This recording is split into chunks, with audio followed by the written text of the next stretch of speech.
Bismillahirrahmanirrahim. Assalamualaikum warahmatullahi wabarakatuh.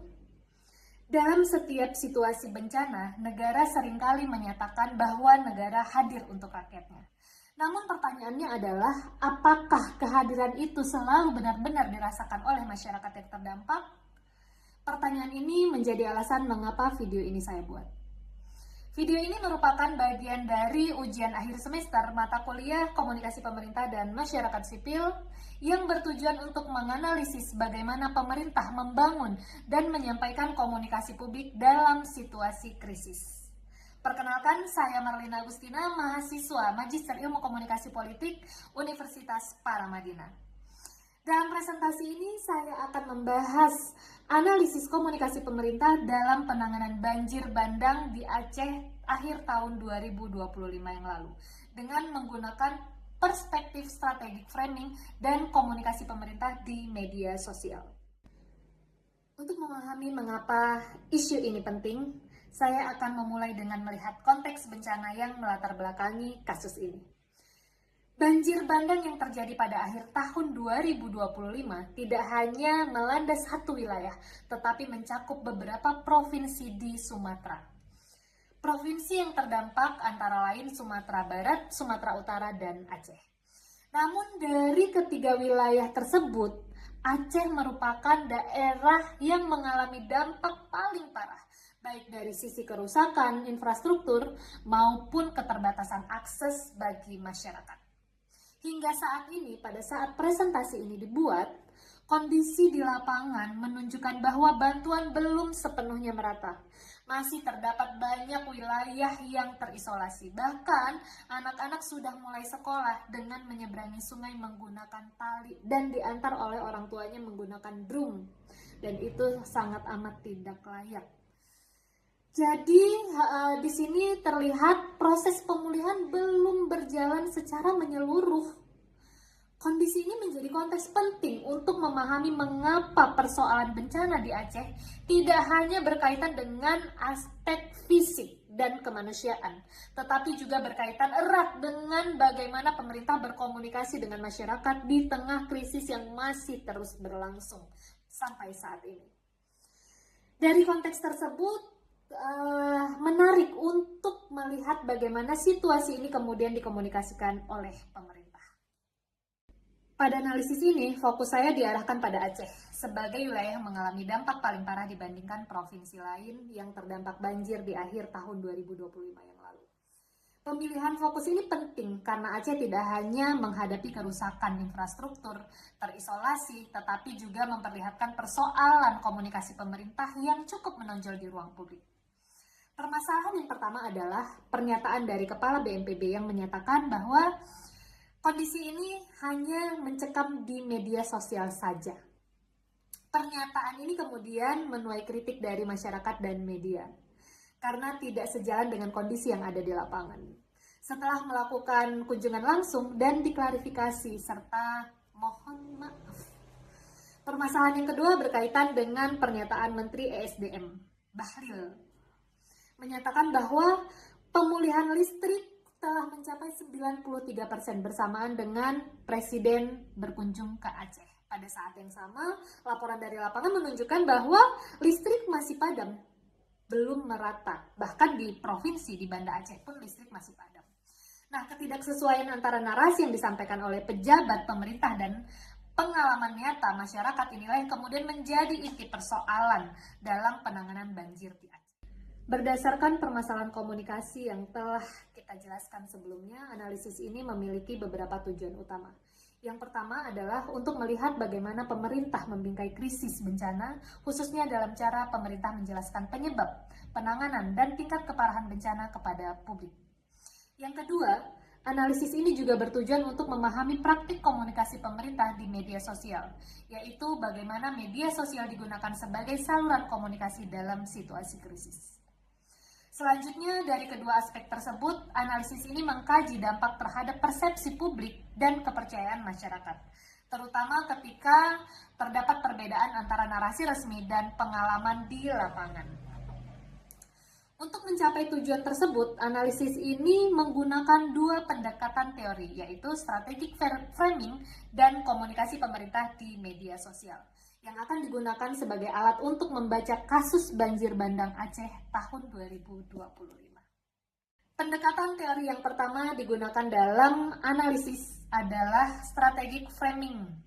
Sebagaimana dijelaskan oleh Hallan pada tahun 2011, menurut Hallan, framing merupakan proses strategi dalam menonjolkan aspek tertentu dari realitas, sementara aspek lainnya tidak ditampilkan secara dominan.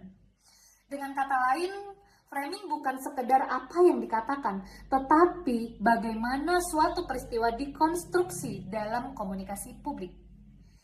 Dalam konteks komunikasi pemerintah, framing digunakan untuk beberapa tujuan. Yang pertama, untuk mendefinisikan masalah, yaitu bagaimana sebuah peristiwa dipahami sebagai persoalan tertentu. Yang kedua, untuk menentukan penyebab, apakah masalah tersebut dianggap sebagai faktor alam, teknis, atau kebijakan. Yang ketiga, framing juga berfungsi untuk mengarahkan tanggung jawab, yaitu siapa yang disposisikan sebagai pihak yang bertanggung jawab dalam situasi tersebut. Melalui proses ini, framing sangat mempengaruhi cara publik memahami krisis, termasuk bagaimana publik menilai tingkat keparahan, penanganan, dan peran pemerintah dalam situasi bencana. Konsep strategi framing ini kemudian digunakan untuk melihat bagaimana pemerintah membingkai penanganan banjir bandang di Aceh. Dengan menggunakan konsep strategi framing, kita dapat melihat bagaimana pemerintah membingkai penanganan banjir bandang di Aceh. Dalam komunikasi publik yang muncul, bencana ini cenderung dibingkai sebagai akibat cuaca ekstrim dan sebagai fenomena alam yang tidak terhindarkan. Pembingkaian ini menempatkan bencana sebagai peristiwa alamiah yang berada di luar kendali manusia. Namun, dalam framing tersebut, faktor-faktor struktural, deforestasi, kerusakan ekosistem, dan pengelolaan tata lingkungan itu tidak ditonjolkan dalam komunikasi resmi ya.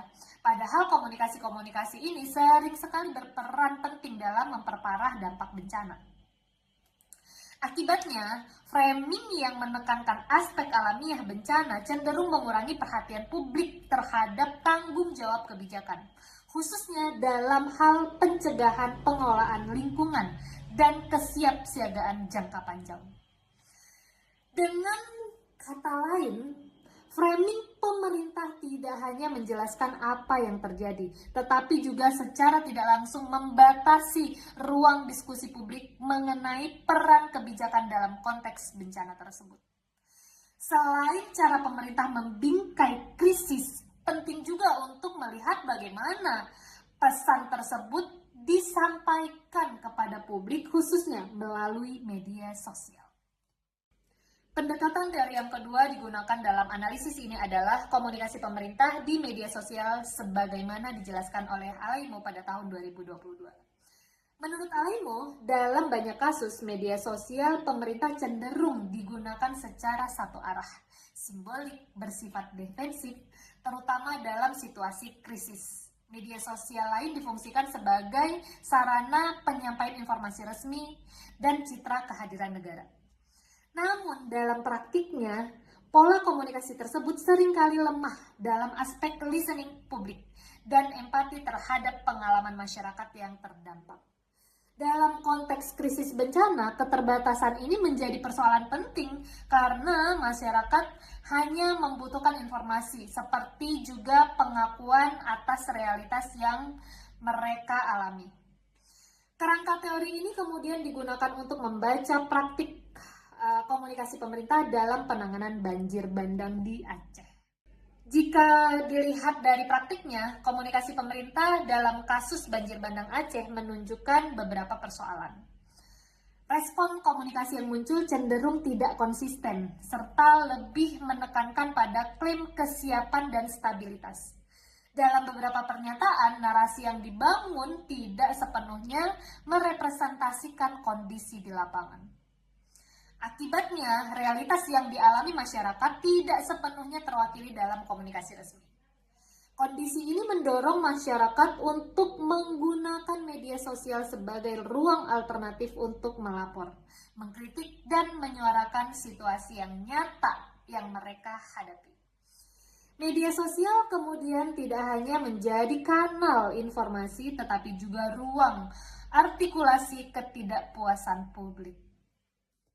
Dari praktik komunikasi tersebut, kita dapat melihat bagaimana krisis bencana kemudian berkembang menjadi krisis komunikasi pemerintah. Berdasarkan keseluruhan analisis komunikasi pemerintah dalam penanganan banjir bandang Aceh dapat dikatakan kuat secara simbolik, namun lemah secara partisipatif. Penekanan pada framing defensif dan aksi simbolik cenderung memperlebar jarak antara negara dan warga, terutama ketika pengalaman masyarakat tidak sejalan dengan narasi resmi. Selain itu, minimnya dialog dan listening publik memperpanjang krisis kepercayaan masyarakat terhadap pemerintah. Dalam kondisi ini, bencana tidak hanya menghasilkan dampak fisik dan kemanusiaan, tetapi juga memunculkan persoalan komunikasi yang lebih dalam lagi. Dengan demikian, krisis bencana berkembang menjadi krisis komunikasi pemerintah yang mempengaruhi persepsi publik terhadap kehadiran dan respon negara. Sebagai penutup, terdapat beberapa refleksi penting dari analisis ini. Bencana tidak hanya berhenti pada peristiwa alam semesta, tetapi berlanjut pada bagaimana negara merespons dan berkomunikasi dengan masyarakat terdampak. Cara negara berkomunikasi dengan menentukan rasa kehadiran di mata publik dalam situasi krisis komunikasi yang hanya berfokus pada klaim dan simbol kehadiran tidak cukup untuk membangun kepercayaan. Oleh karena itu, komunikasi krisis pemerintah perlu menekankan empati, transparansi, dan listening aktif agar tidak hanya hadir dalam kata-kata, tetapi juga benar-benar terasa oleh warga. Bencana bukan hanya soal kerusakan alam dan infrastruktur, tetapi juga tentang bagaimana negara memaknai dan menyampaikan kehadirannya kepada warga yang terdampak. Ketika komunikasi pemerintah lebih menonjolkan simbol dan klaim, sementara realitas warga belum sepenuhnya tertangani. Disitulah jarak antara negara dan masyarakat terbentuk. Karena dalam konteks bencana, komunikasi yang empatik, transparan, dan mendengar bukan sekedar pelengkap, melainkan bagian dari tanggung jawab itu sendiri.